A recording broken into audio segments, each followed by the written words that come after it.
The Porsche Panamera 4SE Hybrid Sport Turismo. This is Porsche's 552 horsepower plug-in hybrid variant of their Panamera in the Wagon body style. So in this video, we're going to walk you through the immense amount of engineering that went into the Panamera as a whole, give you an overview of the cabin, walk you through the mentality behind this product, and take it for a drive.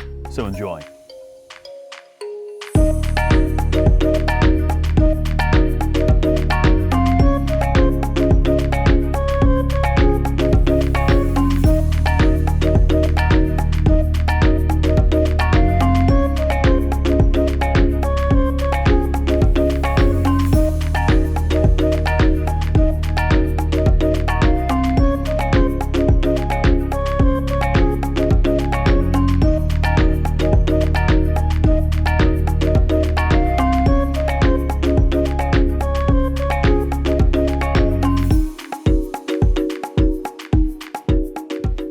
Before we talk about the interior, I wanted to walk you through Porsche's product philosophy behind the Panamera. When most people think about this car, they think of it as a M5, E63, or RS7, RS6 competitor.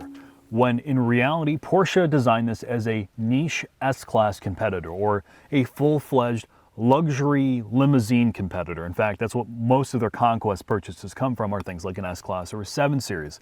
This car was also designed for the gold bullion crowd, and what I mean by that is this car was for the hyper elite or very wealthy, people who do not prioritize value, or they weren't cost conscious at all. The average buyer of a Panamera made $550,000 a year, which means they're rich.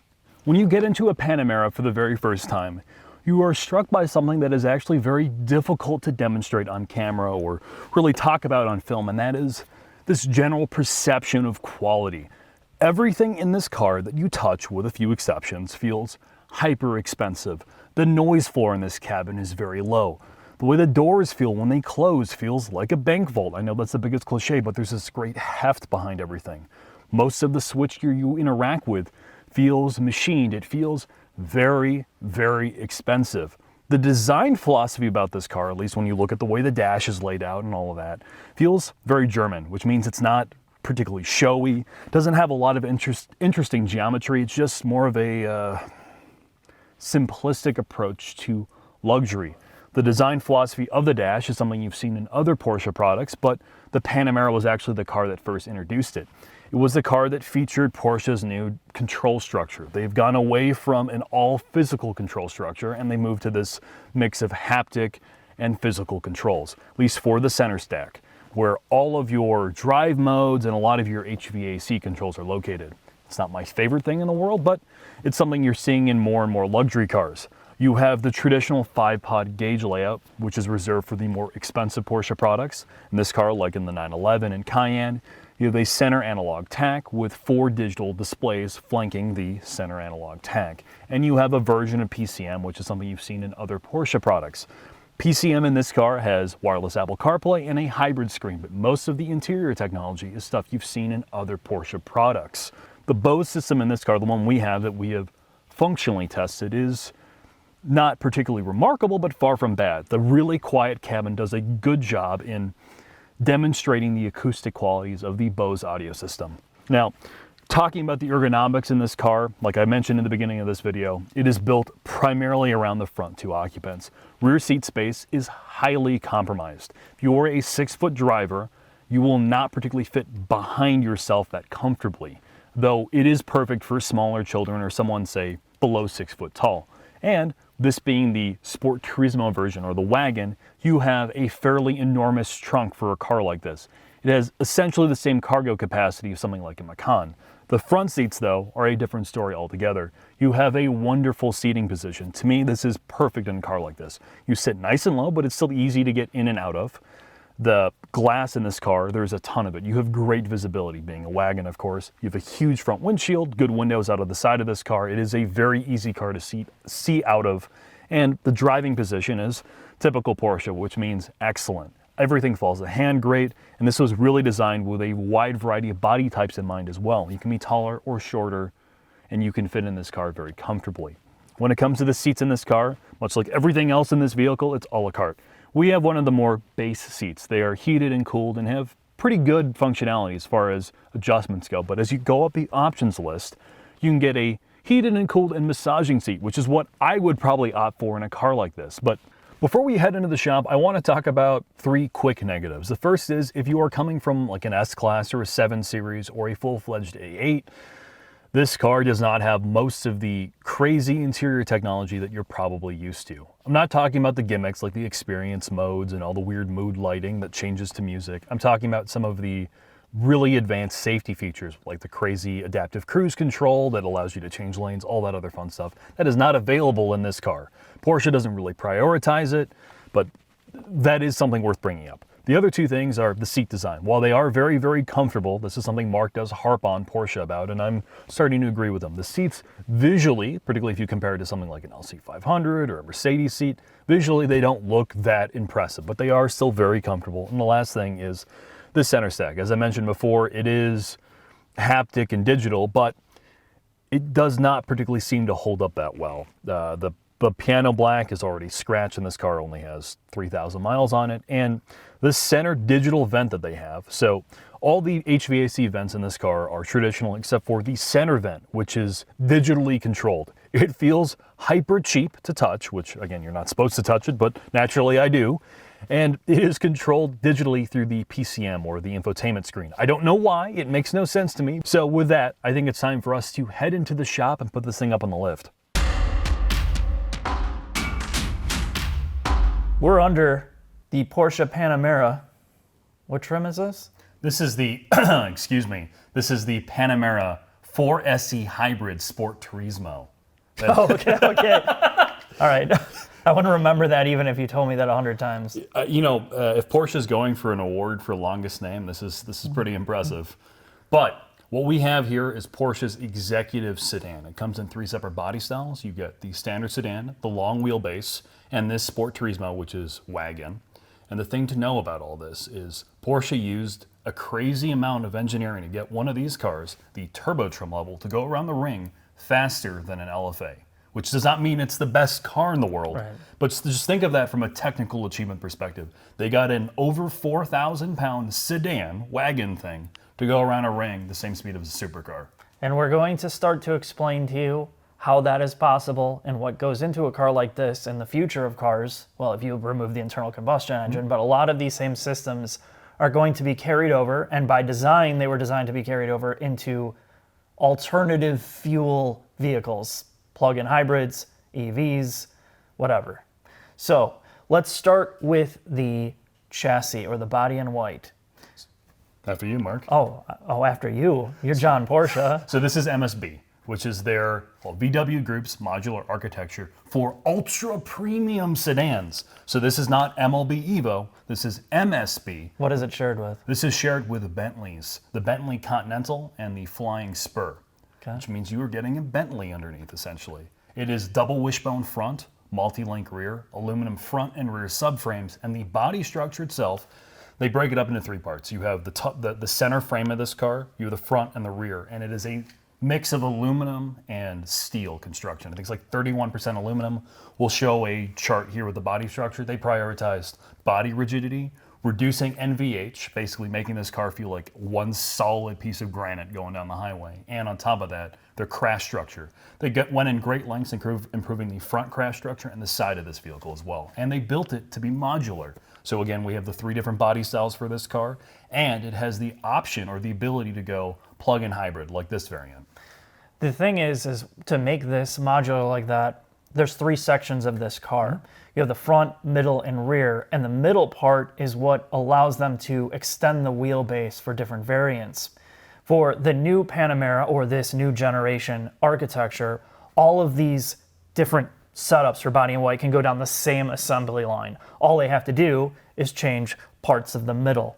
The front end of this car is all aluminum. So to improve crashworthiness, the firewall and the firewall crash beam, or the beam that runs alongside it, and they show how they manufactured this, is all high-strength steel and ultra-high-strength steel. So the crashworthiness is partly here, the lightweight is in the front, and I mean, it's just incredible all the technology that they had to bake in here to make this work. Again, you're getting sports car, like supercar levels of performance out of a car that rides like a pure luxury car. So the other thing that they've done here, like you mentioned, front and rear aluminum subframes, but they also have all the suspension links are forged aluminum. And when we get to the front suspension, you'll notice this is incredible looking. And not only that, the suspension kinematics were designed so they could use a 3-chamber air bladder or air spring and a monotube damper on the inside of it. And the 3-chamber air spring gives them the ability, the full flexibility to have this enormous range of adjustability that can change its spring rate from soft to extremely firm.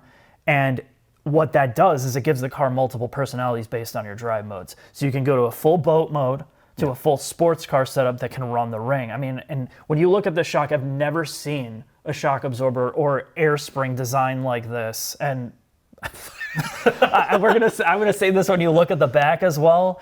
You better be on a first name basis with your Porsche dealership, because I don't know who the hell else is going to work on this car. The way that it's packaged, the way that it is put together, this is not something. Have a warranty, a very long warranty, or lease this thing, because this car, we just touched on its complexity.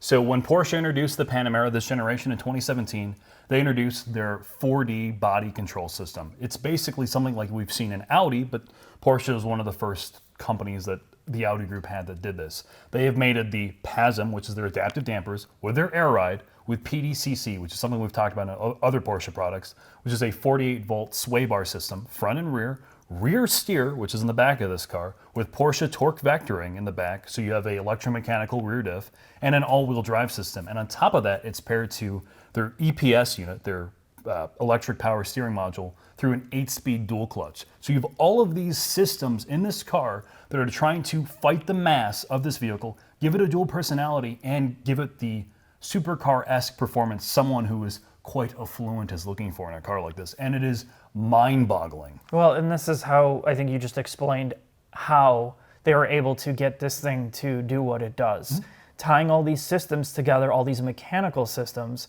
are all connected to that ECP. And that ECP was tuned and designed in-house at Porsche. Now, I don't know in terms of Audi, their ECP, how much it's related to this, if the programming is different, but the concept is the same.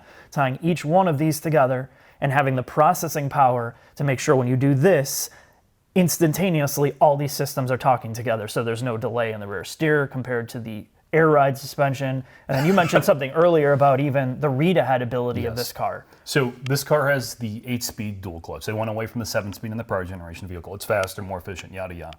But what they basically introduced with this car, if you're on a highway or a mountain road, it's looking at GPS. It is reading ahead of the car to figure out, oh, there's a sharp turn happening, or there's a big step in elevation. It'll downshift ahead of time preemptively to get the car to perform better on a twisty road, which is, again, extremely complicated, but all of this is going into a car that's supposed to feel somewhat natural. It is a very isolated car, as I talked about in the beginning. So it's an executive sedan, but they are trying to make it still feel like a Porsche product, which means somewhat engaging to drive. And we'll talk about that in the drive itself, but is there anything else you want to talk about? Yeah, absolutely. Okay. No, there's way more, don't worry. So, braking system. Oh, yes. There are multiple brake options, and this was one of the first times they introduced a 10-piston carbon ceramic, or their Porsche PCCB. And you have 2 other brake options with multiple piston applications, but because of the regulations, or at least the European regulations, they eliminated their ability to use copper in the brake linings or brake pads, which means, from talking to the other engineers we just recently talked to, so you get rid of those pads, that means you reduce braking performance. Yep. So what do they do to offset that? They make everything bigger. So now the brake systems are as big as they've ever been, which is going to require the use of 19 plus wheels. So you have 19s, 20s, and 21s. And I'm sure when the brakes get even bigger in 5 years, you're gonna have 27-inch wheels. But these are the things. They really don't make a lot of sense, but this is all of the manufacturers have to fight and change and evolve with ever-evolving regulations, not just in Europe, the United States, all along the world, China. And customer expectations. Correct. The customers still want all more. They want more. They want more. And in the case of lease with Porsche, they don't have to make it more for less, really. Yeah, this is, as I talked about, Mark, this is not a value proposition car. This is the gold bullion crowd who can afford this thing. The product price range is in the high 80s to really over $200,000, which is an astronomical sum of money. I mean, I know you talked about the interior, but when you have that kind of money, you want the best. And I think what you're getting here is some of the best. It's just, you know, a normal person like us, we're like, there's no way that I could ever keep something like this. I just look at every single part of this and I see dollar signs shopping. I'm like, holy shit. Mark, let's talk about drivetrains quickly before we get this thing out on the road. So you have a bunch of different variants, but the one we have is the 4SE hybrid. So you have the twin turbo 2.9 liter that you've seen in other vehicles in the past, and they add a mild hybrid system, a motor generator in this thing, which I believe is paired between the gearbox and the engine itself. And it adds about another 100 or so horsepower to this thing. This is a plug-in hybrid, but Porsche does not want you to use this for fuel efficiency. Their philosophy between their plug-in hybrids is really just to make these things even faster. You see it in the Cayenne, you see it in this. It is a very, very powerful drivetrain, and the electric motor is filling in for the twin turbo system. Yes, you can drive this in full EV if you're like in London or a city center in Europe that requires you to have an EV powertrain, but really this is meant to make this thing go faster. So it produces 550 horsepower. Okay, so I'm really curious to see how this thing drives, Jack. Well, anything else to talk about? We will be doing a future Panamera Turbo S video, which will be coming soon, and we'll talk about more of the drivetrain and the engines. All right, let's get it on the road.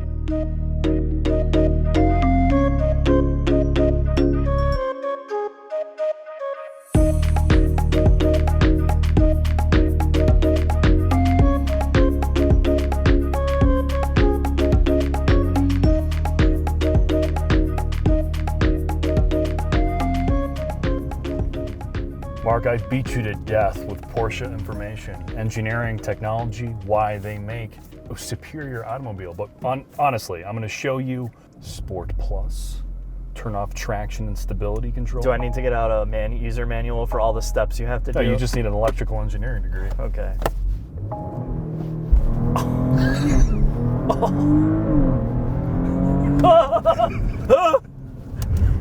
Ooh, feel that PTV? Ooh.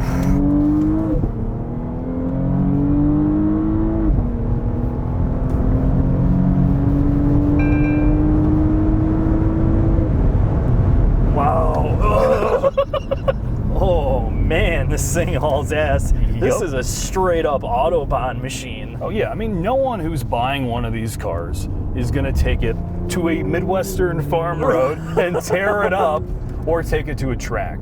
But what I'm trying to demonstrate is all of this work they've done with the electromechanical systems, much like VW Group has done in the RS6 and some of their other products, are basically fighting physics. The weight,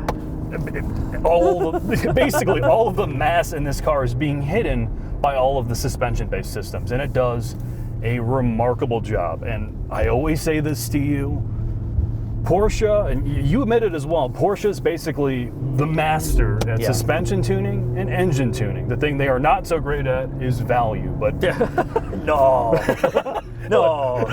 you're kidding. Yeah, I know.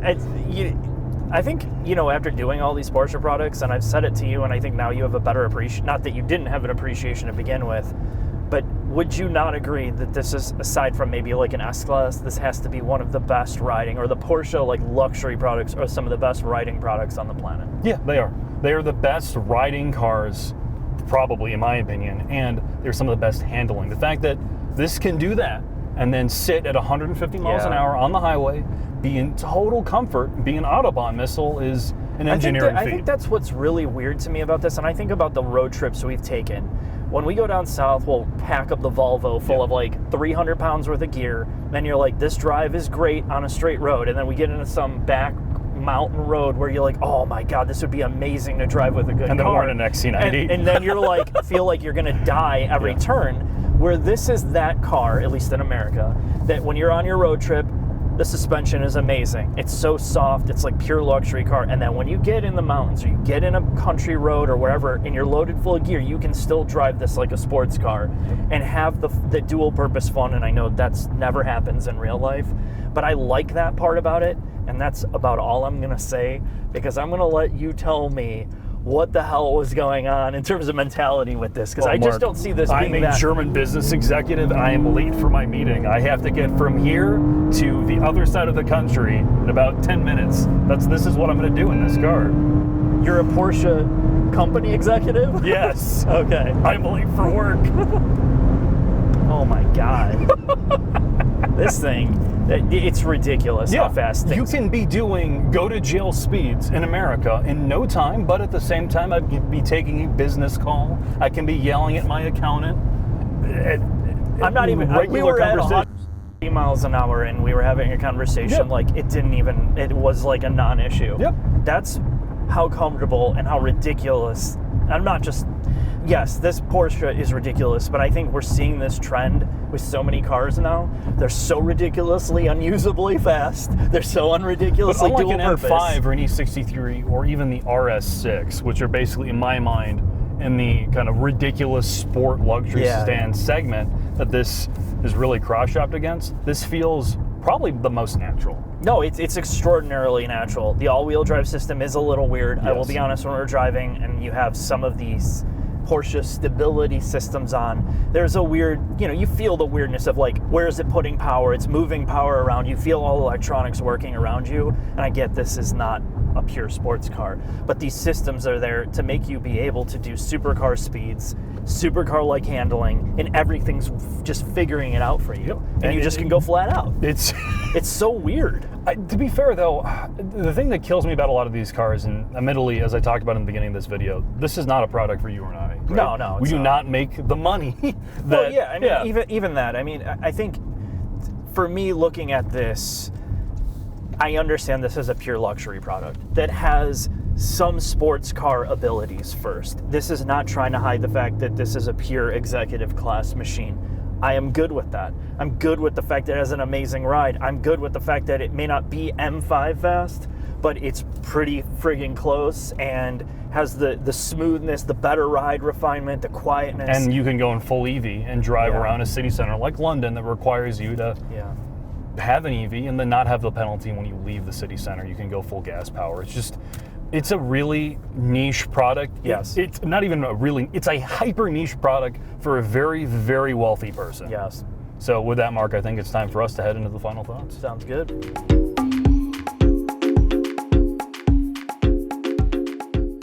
Final thoughts on the Panamera 4SE Hybrid Sport Turismo. As I mentioned in the beginning of this video, this is a hyper niche luxury product. You have to be incredibly affluent and looking for a car that serves the purpose of like an S-Class competitor with the dynamics of a true or close to a true sports car. You have to be that target buyer. But if you are, this is really an engineering masterpiece. It is incredibly impressive from a technical feat, and when you drive it, you'll be blown away by its capability. It rides like few cars do. It is incredibly quiet. It is ludicrously fast and very, very capable.